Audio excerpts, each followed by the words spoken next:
Na sala de aula é que se muda uma nação. Na sala de aula não há idade nem cor. Por isso aceite e respeite o meu professor. Olá, boa tarde. Hoje nós temos uma entrevista especial. Vamos receber em nosso programa o professor Dudu, presidente da CUT.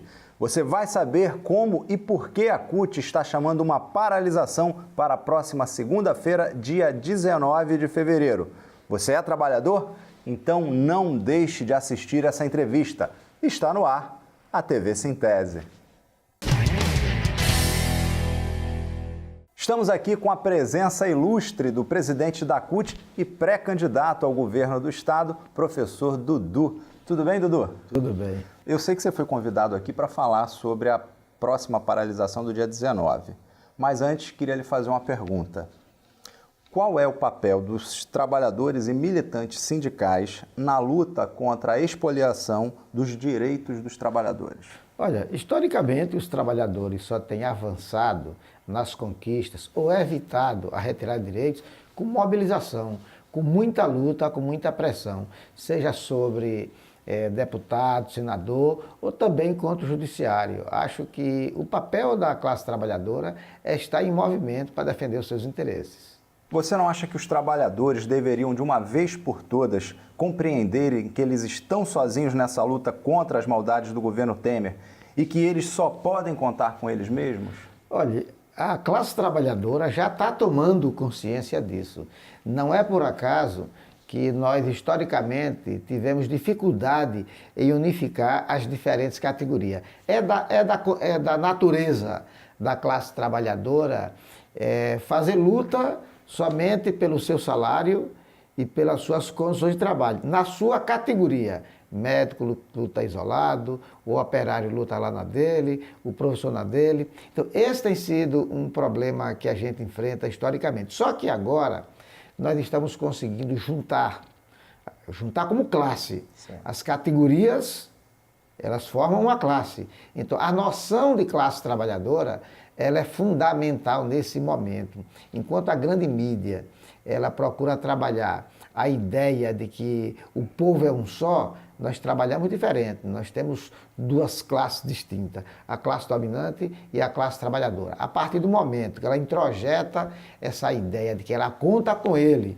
e com os seus organismos de representação, como os sindicatos, como as centrais sindicais, as coisas começam a andar. E Sergipe é um exemplo muito bom de que isso está sendo compreendido. Nós fizemos 3 grandes greves em Sergipe. Sim. E foi greve com participação efetiva de servidores públicos, mas também do setor produtivo. Nós tivemos paralisação de bancos, do comércio, do transporte coletivo. As greves têm sido positivas. E nós temos prova disso, que os trabalhadores estão se unindo por conta do último ato que nós tivemos lá na segunda-feira, no dia 5. Para mim, a classe trabalhadora, ela está composta quando você tem trabalhadores do campo, da cidade, do serviço público, do serviço privado. Aí você tem o conjunto. Mas no dia 5, nós conseguimos pegar uma parte desse conjunto, que são servidores públicos estaduais, e unificar.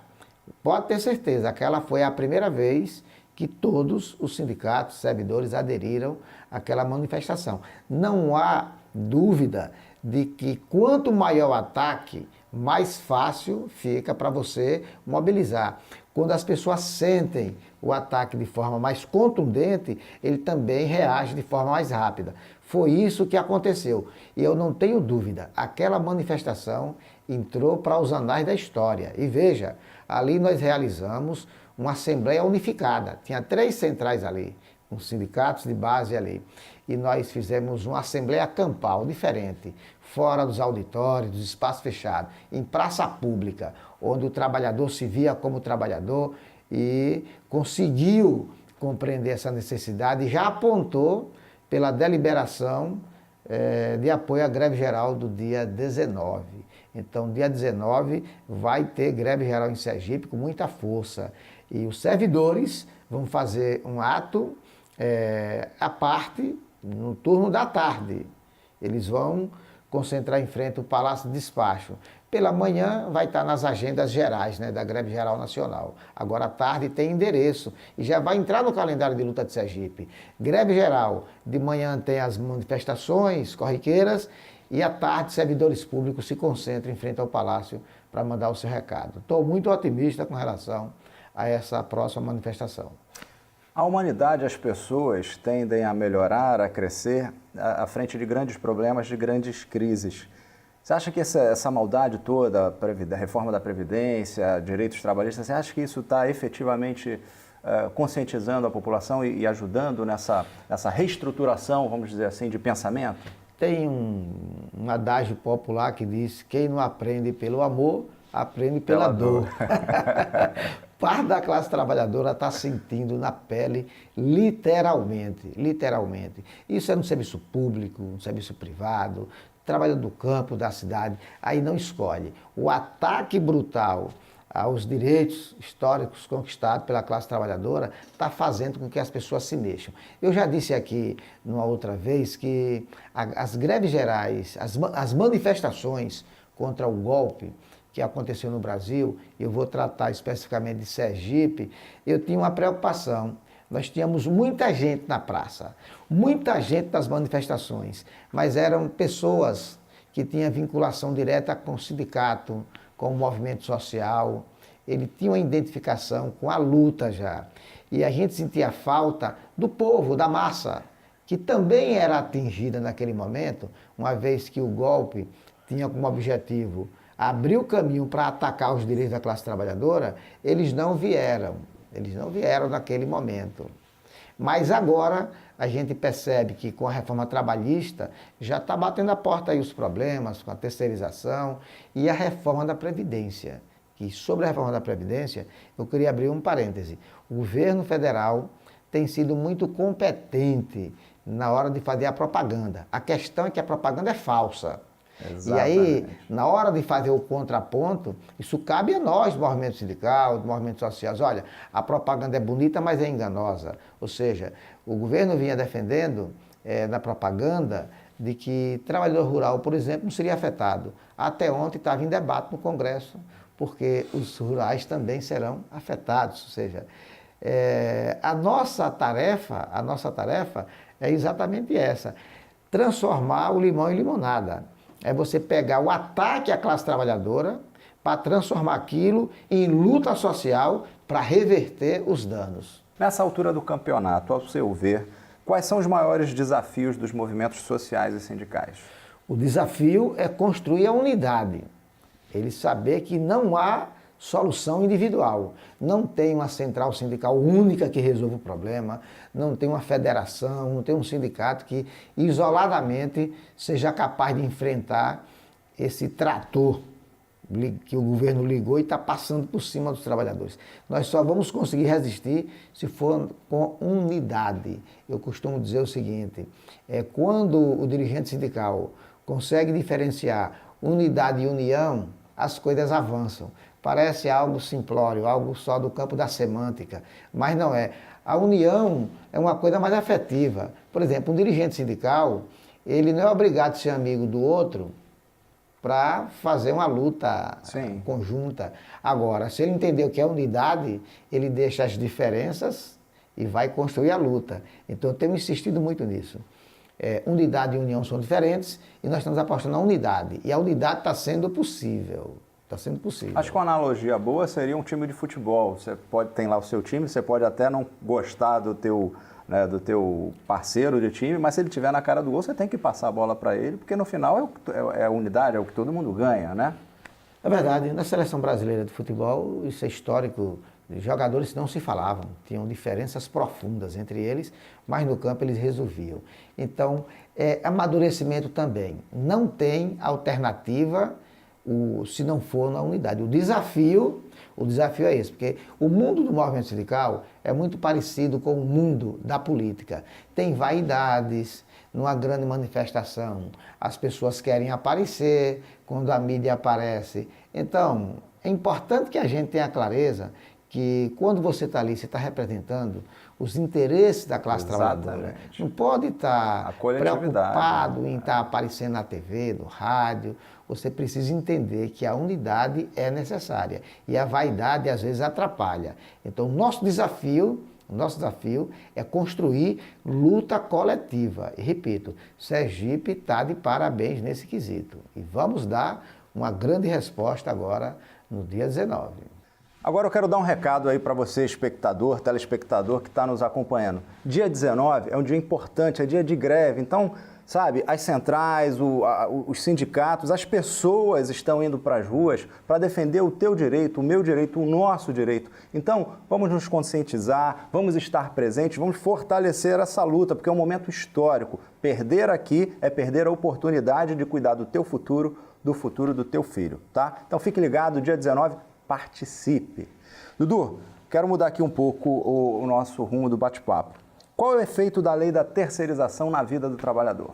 Olha, a OIT, Organização Internacional do Trabalho, tem sede em Genebra, na Suíça, ela coloca como um crime de lesa pátria, um crime que se comete contra a classe trabalhadora.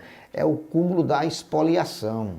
Ela desmonta todo o aparato jurídico construído na CLT. É tão verdade que se a reforma trabalhista não fosse aprovada, por si só, a terceirização já dava conta de destruir a vida dos trabalhadores. Então, para dar um exemplo, por que é que um patrão, por que é que um governo do Estado, ao invés de fazer o contrato direto com o trabalhador, ele contrata alguém que vai contratar um outro alguém e essa pessoa vai lhe contratar? Ou seja, isso aí é uma coisa inimaginável do ponto de vista da matemática. Claro que fica muito mais caro. Sim. E por que é que os gestores, por que é que os patrões apostam?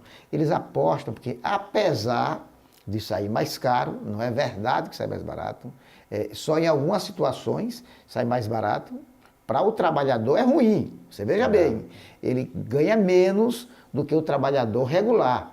Mas para o cara que está contratando a empresa, para ela é bacana. E por que que eles ainda preferem pagar mais? Primeiro, no setor privado, você termina fragmentando os trabalhadores. Você, ao invés de ter um sindicato, uma indústria, por exemplo,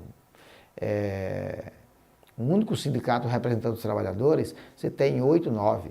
E aí, na hora de discutir a database, na hora de discutir o acordo coletivo, cada sindicato reúne lá separadamente. Tem uma forma também de desagregar o movimento sindical. Dividir para enfraquecer. No setor público, por exemplo, o grande dilema que tem os sindicatos de base estadual ou municipal nas greves é que o terceirizado não vai lá apoiar. Ganha menos do que o regular, o efetivo, mas ele não vai. Então, isso é um dano enorme. Você deixa o trabalhador de joelhos, sem contar que outras garantias que o serviço do trabalhador regular tem e o terceirizado não tem. Se a reforma da Previdência for aprovada, qual é o risco que os que estão entrando no mercado de trabalho agora têm de não se aposentarem? Todo. E essa é uma pergunta muito interessante e emblemática, porque o debate está sendo feito a partir de quem está trabalhando. Talvez quem esteja trabalhando vai sofrer o dano menor do que quem não está. Porque se você já está trabalhando, você pode aposentar perdendo parte do salário, isso é certeza. Você aposenta perdendo parte do salário. O problema não é ele, não é só esse, é quem está fora. As novas gerações. As novas gerações, elas não vão conseguir aposentar. Eu vou dar só um dado de forma rápida. Está lá na lei que a expectativa de vida ela vai ser medida 5 a 5 anos. Toda vez que a média de vida do trabalhador aumentar, aumenta o tempo de contribuição e o tempo de idade. Então, a engenharia que está sendo feita na reforma da Previdência extingue a aposentadoria pública. E aí, por outro lado, quem ganha e que está sendo pouco alvo das críticas são os bancos. Os maiores beneficiários da reforma da Previdência são os bancos. Aí, a pessoa sabendo que não vai aposentar, no regime geral de previdência, ele vai correr para fazer uma aposentadoria privada. Privada ou complementar. Os bancos estão de olho. Não é por acaso que banco apoia golpe. Nunca é demais lembrar que o Banco Itaú, por exemplo, que era o dono dele era Olavo Setúbal. Olavo Setúbal apoiou o golpe militar de 64 e apoiou financeiramente. Foi um dos articuladores. Então, você perceba como uma coisa está ligada à outra. E nesse golpe agora vem a reforma, se passar, quem vai encher o bolso é o Itaú, é o Bradesco, são essas redes privadas de banco. Estamos vivendo claramente um momento de judicialização da política. Qual o risco que isso traz para a democracia? Olha, numa democracia, cada um no seu quadrado. Aqui no Brasil, essa história de que os poderes são independentes e harmônicos, isso é só no papel, isso é na Constituição. Ande e vira, um poder está engolindo o outro. Um está engolindo o outro. Agora, nós estamos num momento onde o judiciário praticamente está dando as cartas na política. Isso é muito ruim. O papel dele não é esse. Então, isso é o que de pior pode acontecer numa democracia. Isso gera desgaste para os políticos, mas também para o Poder Judiciário. Ele está definindo os rumos do país. Se esses juízes gostam tanto da política, deixe a toga de lado e se candidate. Não dá para ser dessa forma. Cada um no seu quadrado, como você bem disse.